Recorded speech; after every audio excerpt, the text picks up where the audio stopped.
You're listening to the Run Radio podcast series for business, featuring Michele Rickman Coaching. Welcome to the Run Radio podcast series for business.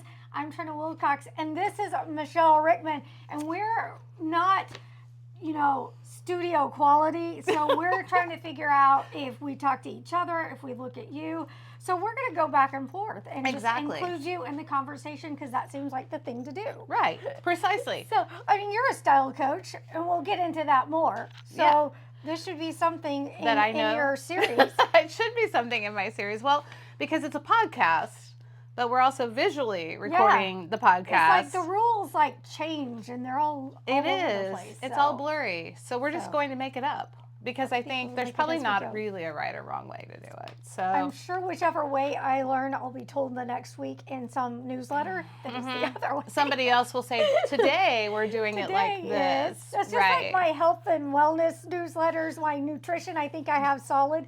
And then the next week, caffeine's not good for me. The next week, I need buckets. Absolutely. So, it's sort of like writing blogs, and somebody will say, oh, don't just post your blog out there. And then the next person will say, oh, just post your blog out there. Just get it done. Yeah. I have always said that, I heard this quote years ago, and it has stuck with me. So this is for everybody. Ignorance on fire is better than knowledge on ice. Ooh. Oh, and it seems like a lot of people, they live by that. Just embrace it and do it and fix it the next time. So one of the things I love about Michele Rickman Coaching is that you kind of champion yourself as helping people kind of get out of their own way. Mm-hmm. But I want to take it back a little bit and just get to know you. Like, what brought you to coaching? Like, was this something you always had on your radar? What did you do in past lives? What brought you to here? I was a sailor. No, just kidding. Not that far back past life. Far back. Gotcha. I guess I've always known that I wanted to help people. That has been a big one for me.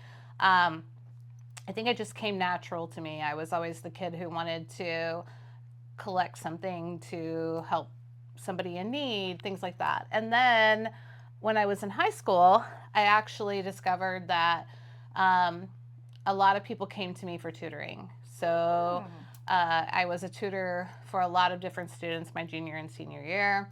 I had a block in the library where people could come to me and get help. Mm-hmm. So, and I loved that.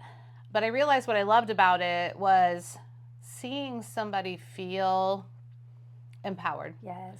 That was so huge to me. So I went to a really small school.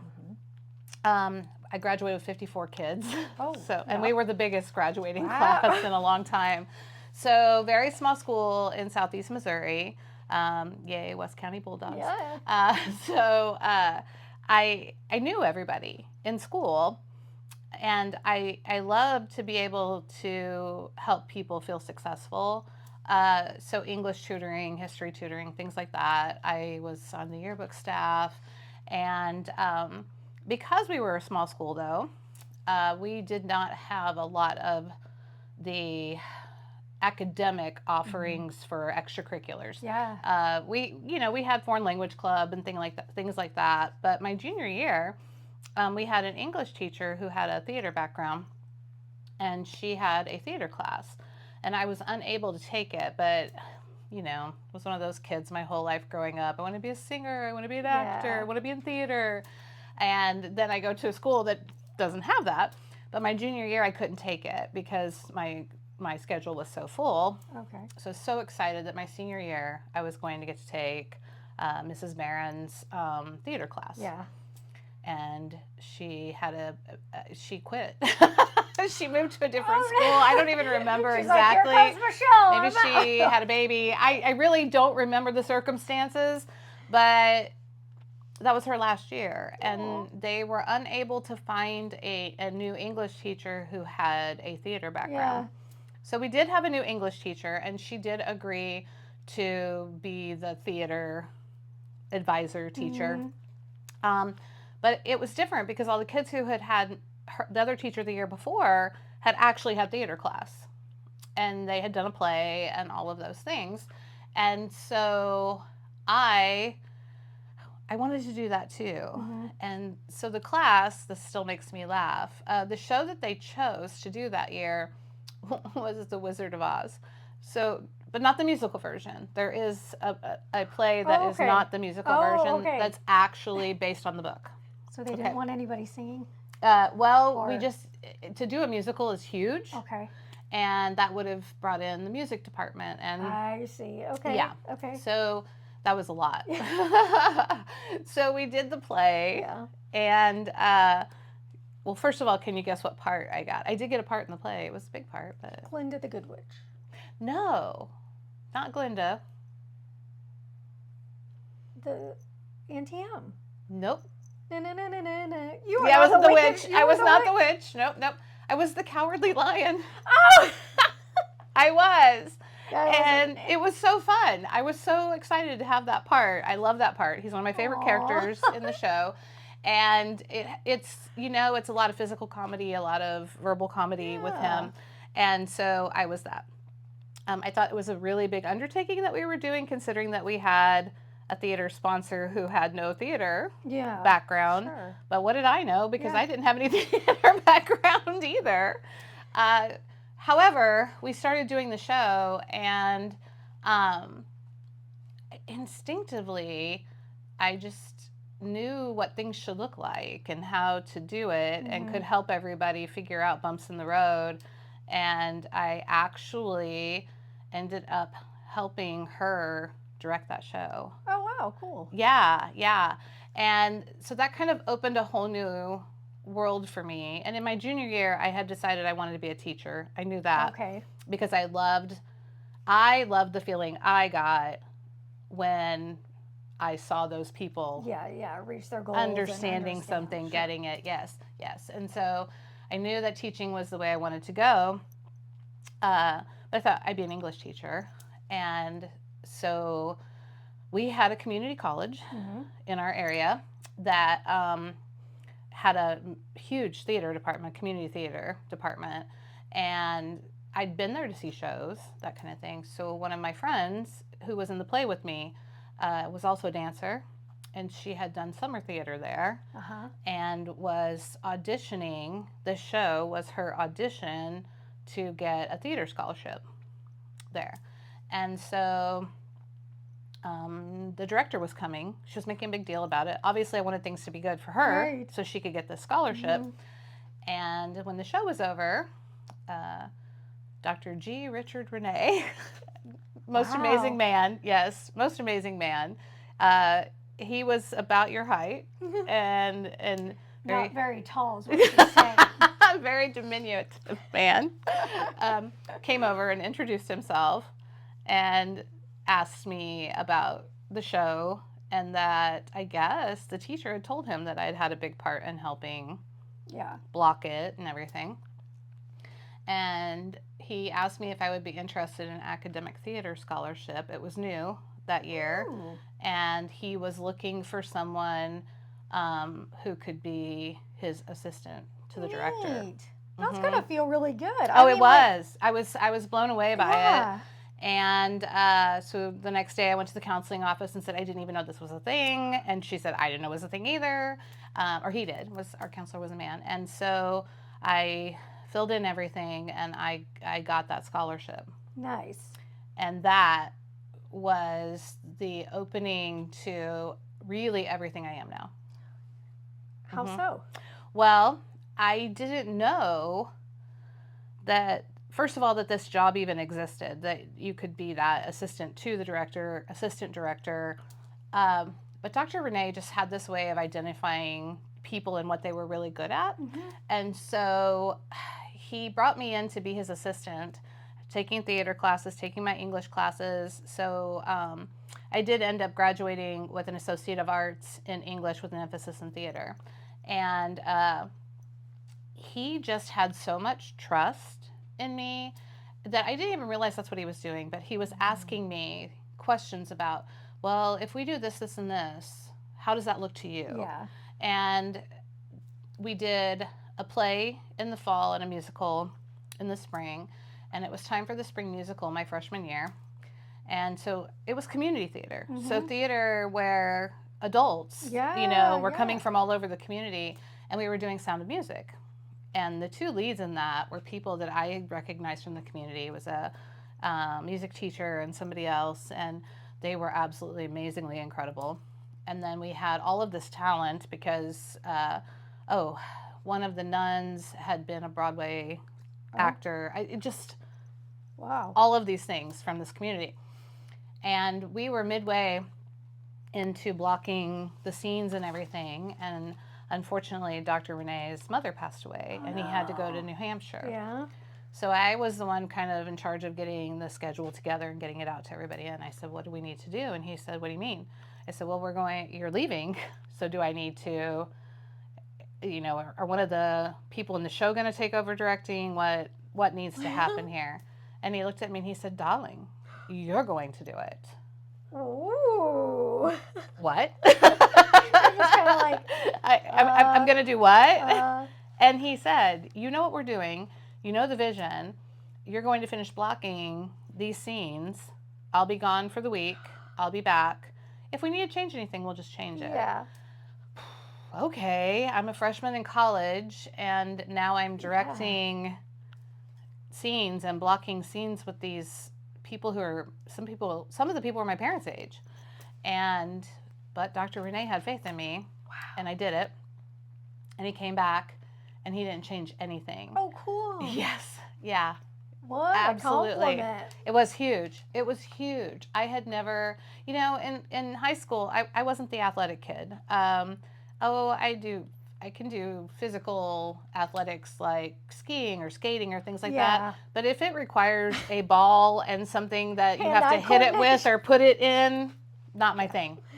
And so I didn't have that world. Yeah. And so it was like this door opened and I found my place, that I was able to do casting. I was able to, like, when he was casting a show, we did it together and we figured out the connections between people, and he taught me all of that. But he had this way of teaching that you were doing it right by his side. Right. And the faith that he had and the world that he was showing us, it was definitely his calling as well. Instrumental though for you, for sure. And he had been an actor in New York. He had done all of the things, and so his way of showing that was incredible. And then I went on to finish my degree at Southwest Missouri State University. You guys know it as MSU, but the school I graduated from doesn't exist anymore. Yeah, I might be able to dig out one of my dad's sweatshirts that said SMSU. I should have one. Right? Well, But yeah. So it became Missouri State, but it was such a great school opportunity for me. But I didn't do theater there because I had to finish up everything else that I was doing. And I graduated with a Bachelor of Science in Education with an emphasis in English and speech and drama. Okay, cool. And my first job was a teacher in Fairgrove. The teacher who taught that in Fairgrove had taken a sabbatical. Okay. And they needed a teacher for a year. And I wasn't sure what I wanted to do. I didn't know if I wanted to go home, if I wanted to stay here, and that seemed like the perfect opportunity. And so when the superintendent brought me in to interview me, because I'd interviewed with the principal, he said, I want a theater department here. We're a small school. We've had a speech department because that was her forte, speech and debate. He said, what would it take for you to create a theater department here? And he's expecting you to come in and so what's your brain doing in this moment? In that moment, I thought, well, okay, the school is the size of the school I graduated from. They could have been sister schools. Okay. And I just thought, well, okay, this is what I need. And, when you're in a small school like that, you have to share everybody. So you have to share the athletes, the band kids, everybody, because there aren't enough kids to do just one thing. Right. And so they have to spread themselves out. And the thing I requested from him was, if they were going to ask me to do that, then I needed them to take it seriously and trust me, that I was happy to work around all of the other schedules, but that theater had to be seen as an equal to everything else that was happening. And he said that they would do that. And so I took the job and I left thinking, what did I just do? So scary. And I thought about Dr. Renee and the theater department and what I wish I had had in high school. Yes. And what these kids deserved. Yep. And so that's where I started. But the thing I discovered was, they thought, we're from a small school. We can't do these things. We can't, up until that point in time, their idea of theater was doing skits and things like that. And so I brought in the first show that we did, and it was the first show that I was a part of at Mineral Area College, where I had done that. And I thought, this is a perfect fit for them. It was called Don't Drink the Water. It's a Woody Allen show. And so I thought, this is perfect comedy. This is a good start for us.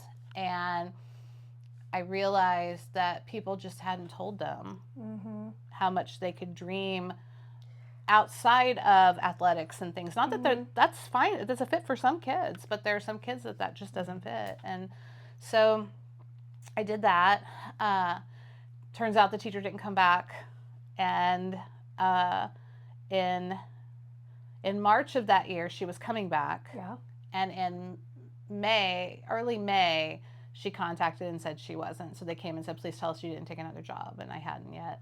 And so I taught there for another 8 years. So I was there for 9 years. Wow. Cool. And then I taught a year in Ashgrove. And in that time, I realized how many people are afraid to get up and speak, how many people have incredible stage fright, how many people don't think that they deserve to be seen and heard. So I started creating programs for my kids based on continuing education things that I did, but mostly based on what I learned from Dr. Renee and the people that he would cast in a show that no one else knew their talent. Yeah.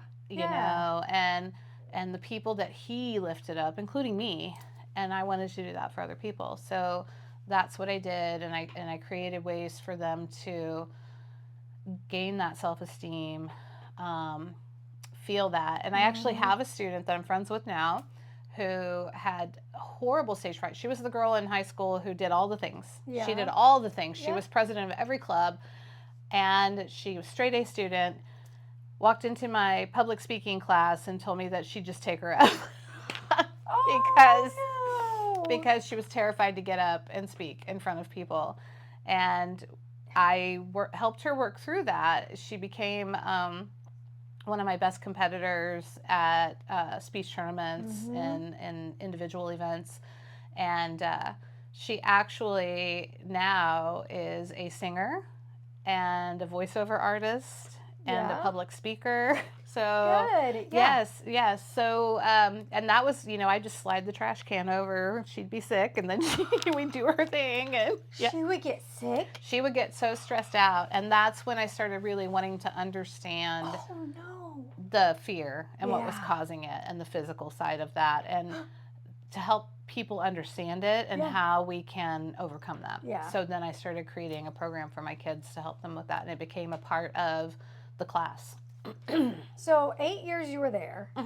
What else? Well, 9 years. I was there 9 years. What else was going on in that time? In that time, when I graduated from college, I was actually in a relationship with a guy that it was our 3rd year, and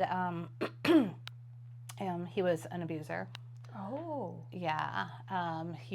It started out as mental abuse, and once he had that down to an art, it became physical. So in my last 2 years of college and my first year of teaching, I was in that relationship with him, and I didn't know how to get out of it.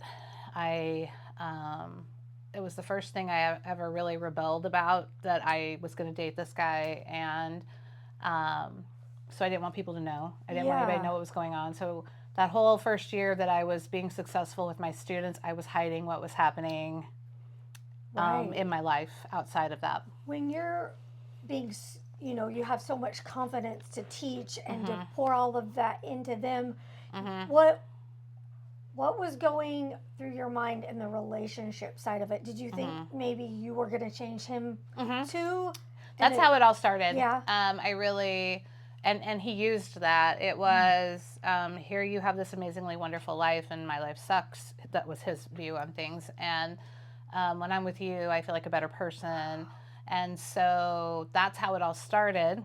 And then I just was sure, that if I loved him enough or I supported him enough, that the anger issues, the abuse would stop. But it just got worse. And I so badly wanted my first year to be successful that I actually just put that all on hold and thought I can't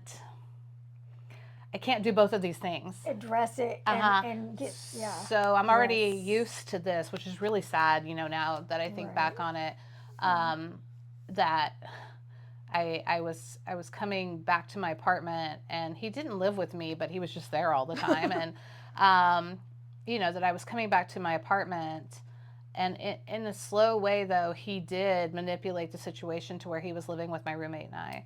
And all of that because he was going into the Navy. So he said he was a liar and abusive and manipulative and all of those things.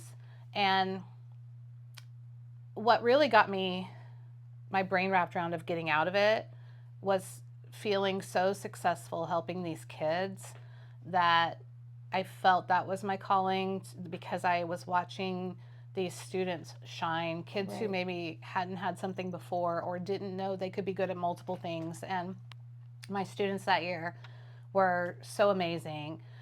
And I just realized I have to be this person everywhere.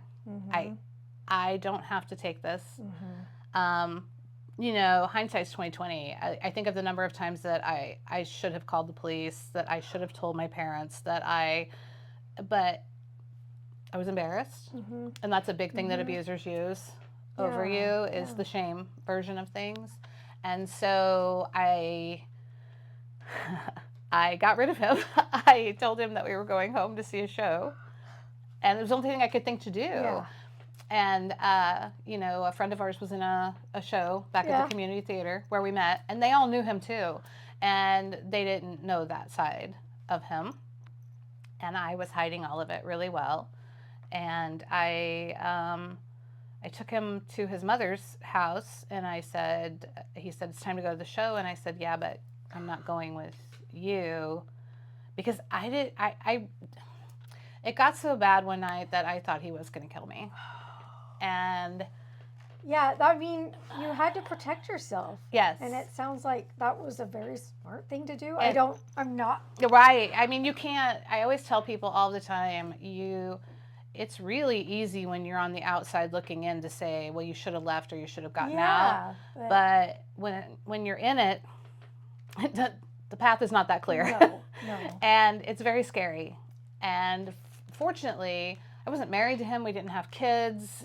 I had that ability to get rid of him and get him out. And I do know now as an adult, and I was an adult then, but I was only in my early 20s, 22, and I really thought I was keeping the pain from everybody in my family too. I didn't want them to be hurt by what I had done. And it's crazy, this psychological game you play with yourself too, not because they've been playing it for so long and they're so good at it that, when I started standing up to the mental abuse, that's when the physical abuse started.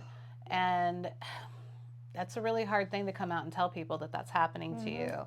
And actually, it was the high school nurse who sort of caught on, and it was because he got really angry at me. I was on the phone with my dad, and he thought I was talking to another man, and he had come into the apartment and heard me, and I was just getting off the phone then. It was just coincidental, and he just lost it.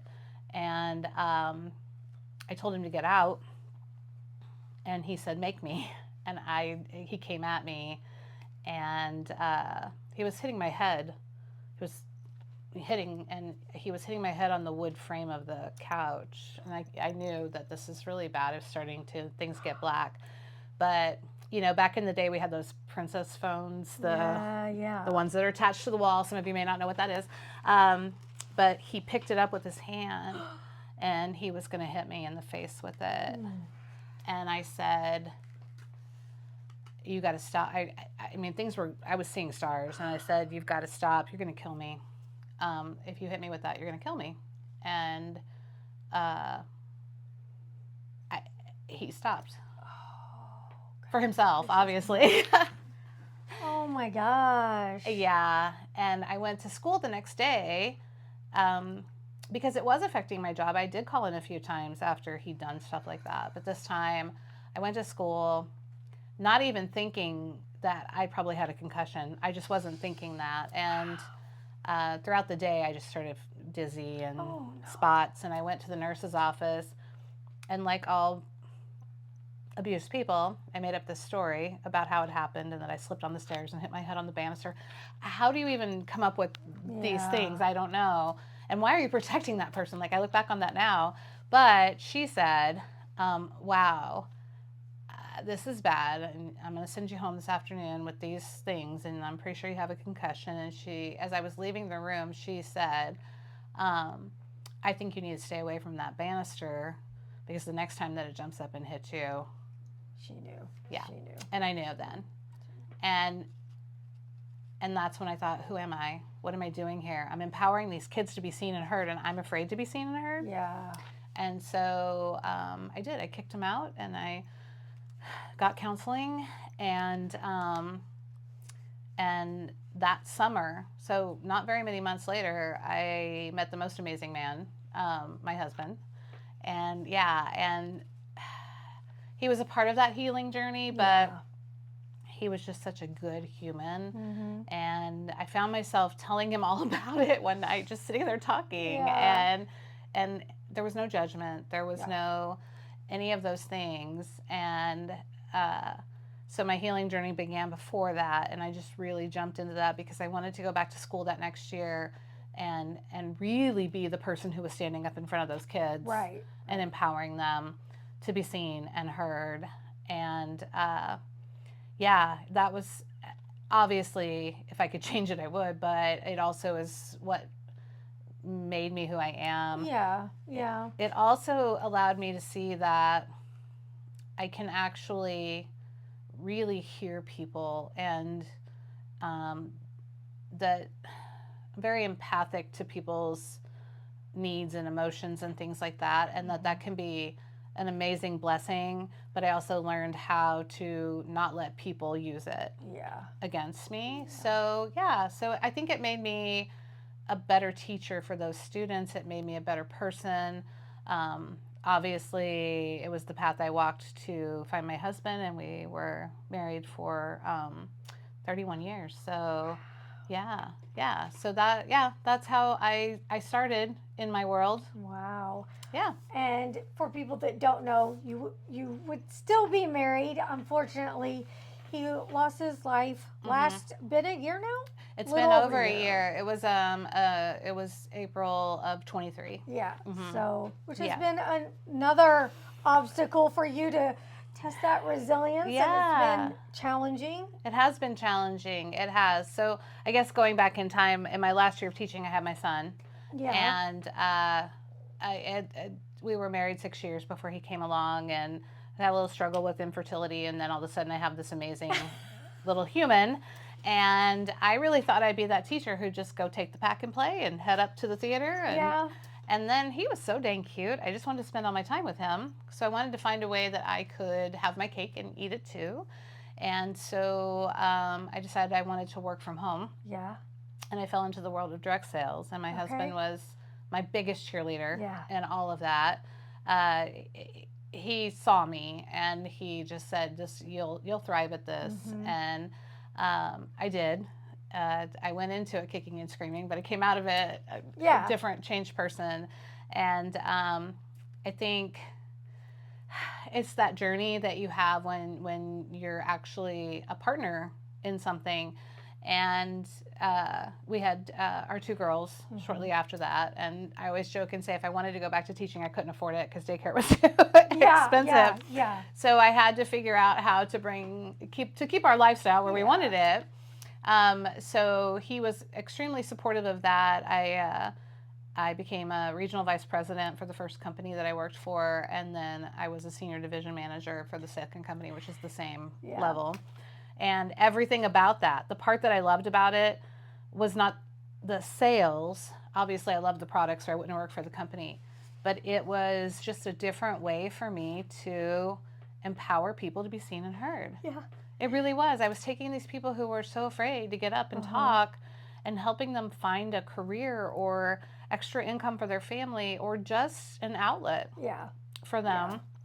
I used to joke and say I was looking for any women out there who were tired of conversations only about Cheerios and sippy cups. And they wanted something for themselves. And so I did that. And that was an amazing journey. I got so much incredible training. I did happen to work for 2 companies that are known for their training and their support and things like that. And so I was the person that, direct sales bad, don't do that, you know, and what a stigma it has for something that can be so incredible. And in that time frame, I helped probably, I lost count, but 200 people, 300 people start their businesses. Wow, that's a lot. Yeah. And so then the journey, when I switched companies, within the first year of me switching companies, my 2 oldest kids had a late diagnosis of cystic fibrosis. And that was a big speed bump. World. For Turned everything upside down. 2 weeks before school started, we found that out, and it turned their world upside down, turned our world upside down. And I was so blessed to have a partner who was a partner. So it never occurred to us to fight against each other for that. It was just, okay, let's circle the wagons and figure this out. Fight the problem, not each other. Exactly. I heard someone say that, it is so true. I was so shocked to find out how high the divorce rate is for couples who have children with chronic or life-threatening diseases. And that makes me so sad for them. Yeah. Because as someone who has a chronic condition, and both my parents have things they have to deal with, but my mom also has an autoimmune disease, and you can see the stress. Thankfully, they were able to bond together and they've stayed together, but you definitely feel the stress. It's a lot. It's there. It really it's financial. It's emotional. It's physical. It's all the things. It is, because you're doing things that other people in their everyday life can't even imagine. Right.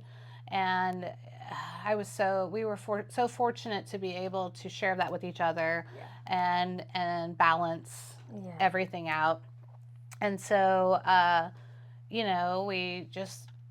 always say we adjusted our sails and picked up the wind again and got my kids through that initial part of it, and then figured out how to help them. And that's a big one, is how do they navigate this whole world? So we did that, and that just brought us closer together. And in that time frame, I started formally networking in a networking group. And well, you know how I feel about that word of mouth business is the best kind of business.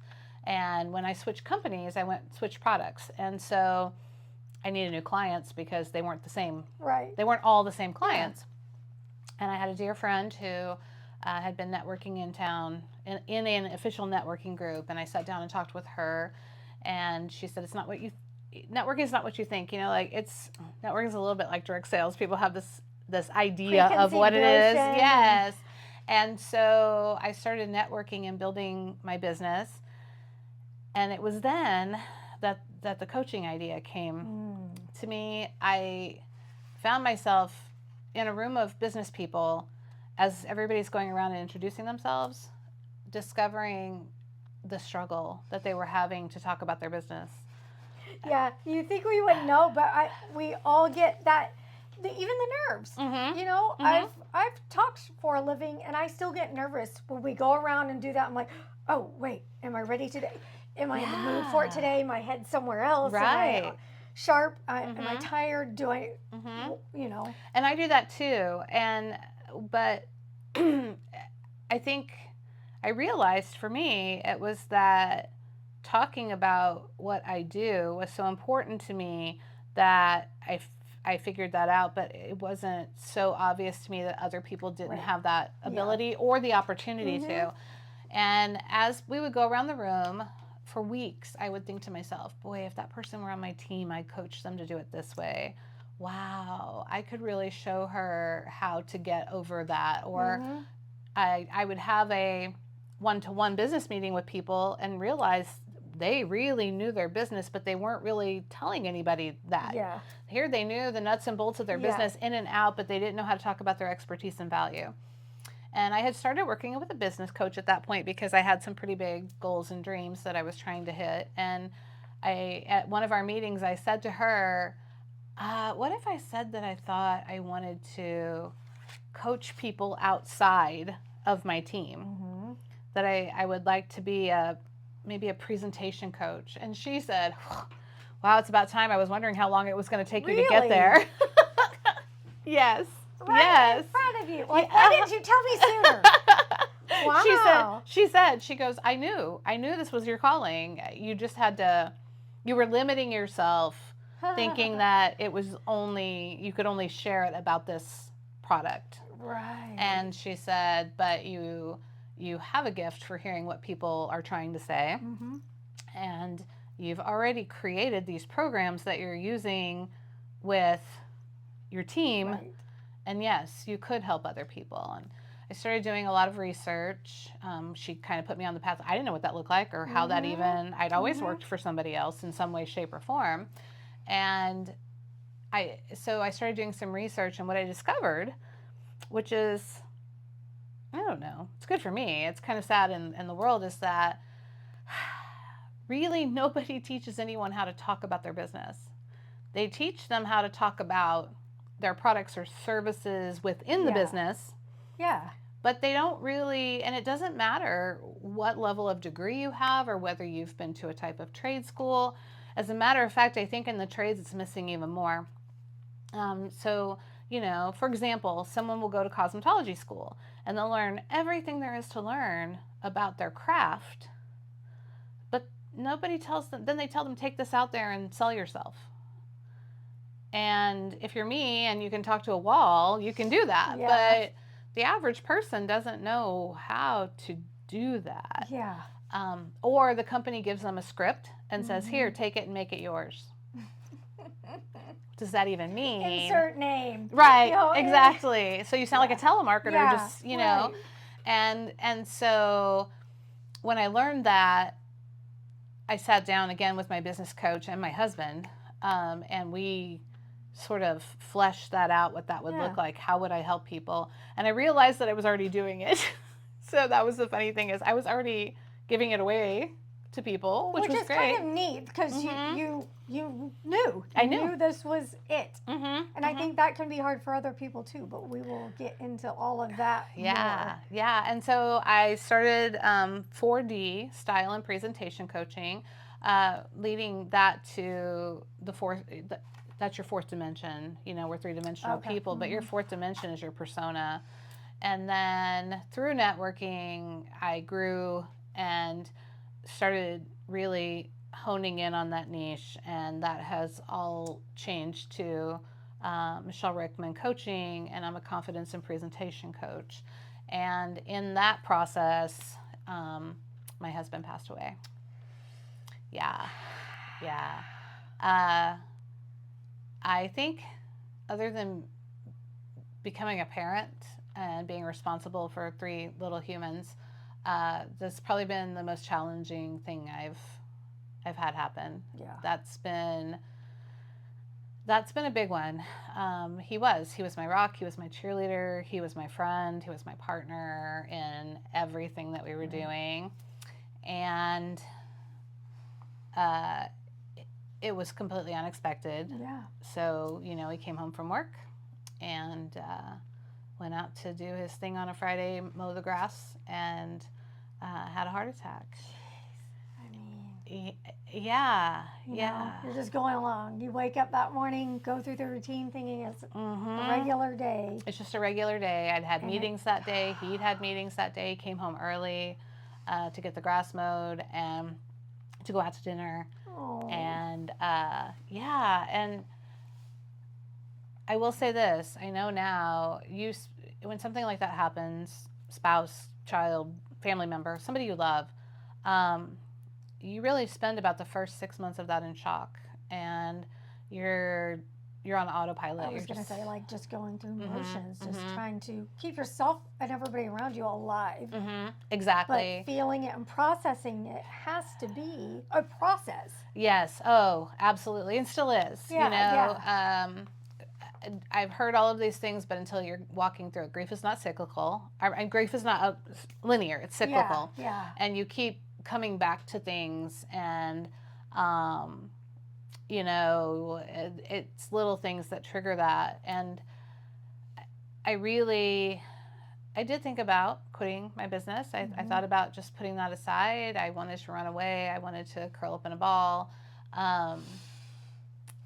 But I kept hearing him. Like I said, biggest cheerleader. Yeah. You can do this. Yeah. Why are you not doing this? Let's do this. Let's figure this out. And it was extra tough because we had just been talking about him coming on board with me. He was an excellent management coach, and the people who worked for him over the years absolutely adored him. Yeah. And so I thought, this would be something else that we could bring into this once, like a systems and management coach. Yeah. And so we had just started putting that into motion, and I really wanted to shut down. However, I also wanted to honor his memory, who he was as a person. And so that becomes one foot in front of the other. And it also has become another program that I offer through what I do to help people, because it's all about confidence. It's all about sharing your expertise and value in whatever. Everybody has expertise. Everybody has value. We live in a world where people very frequently are telling us to be quiet and be humble and be all of these things. And we live in a world where the negative gets the focus, the squeaky wheel gets the oil. Those are all sayings for a reason. And I want to empower people to know it's okay to be seen and heard, and sharing your expertise and your value is not bragging. You can be humble and still do that. Oh, yeah. And this journey without him has really led me to that. It's how you get your focus. It's how you do what you do every day. It's building your relationships with people, knowing how important what you have is, and that if you're not happy, you deserve to be happy. If you have a message, you should be able to deliver it and be heard. Yeah. So now we know that brings us to the next episode. We're going to talk about harnessing your fear. Ooh, I love this one. I hope you'll come back and join us. Thank you for sharing so much this far. You're so multidimensional. Oh, thank you. And you fit in right with the theme of Run Radio. You're tenacious and you're resilient. So thank you. I'm excited for the next episode, and we'll be talking more with Michele Rickman from Michele Rickman Coaching. Come back and see us. Thank you. Thanks for listening to the Run Radio Podcast for Business series featuring Michele Rickman Coaching. Learn more about Michele and her coaching at michelerickman.com.